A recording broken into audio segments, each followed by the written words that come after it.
রাগী বয়স স্বামী কথা যদি না রাখে তাহলে কি হয় দেখুন।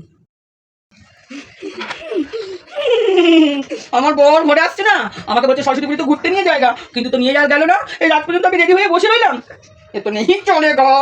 আমার বর আজকে আসুন, ওকে আমি খেয়ে নেগা। ওই নিনসি আমাকে ঘুরতে নিয়ে গেল না, ছাড়বো না, ছাড়বো না।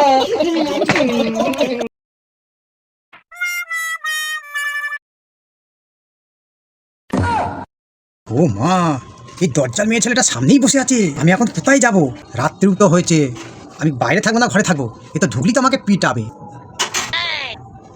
দেখি একটু ম্যানেজ করা যায় কি।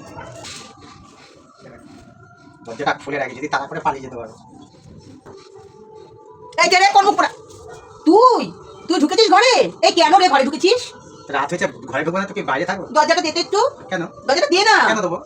তোকে দিতে বলেছি, দে। আমি থাক। দে, দরজা দে। এখানে আয়। কি করবো? এখানে আয়। আমাকে সরস্বতী পুজো ঘুরতে নিয়ে যাওয়ার কথা ছিল, নিয়ে গেছিস, তাহলে কোথায় ছিলি? তা বন্ধুর বাড়ি। তোর বন্ধু আগে না আমি আগে? এই শোন, এদিকে যাচ্ছিস কোথায় মুখ পোড়া? তোর বন্ধু আগে না আমি আগে? বল বল বল। শোন, বন্ধুর বাড়িতে কি খেয়েছিস? কিছু খেতে যায়নি? এবার এদিকে আয়। এদিকে আয় মুখ পোড়া, এদিকে আয়, এদিকে আয়, এদিকে আয় মুখ পোড়া। পিছন ঘর। মুখ পোড়া বন্ধুর বাড়িতে খেতে যায়নি তো? ঘরে ঢুকেছিস খাওয়ার জন্য তো, ঘুমাবার জন্য তো? যা বন্ধুর বাড়িতেই যা, বন্ধুর বাড়িতে গিয়ে খা।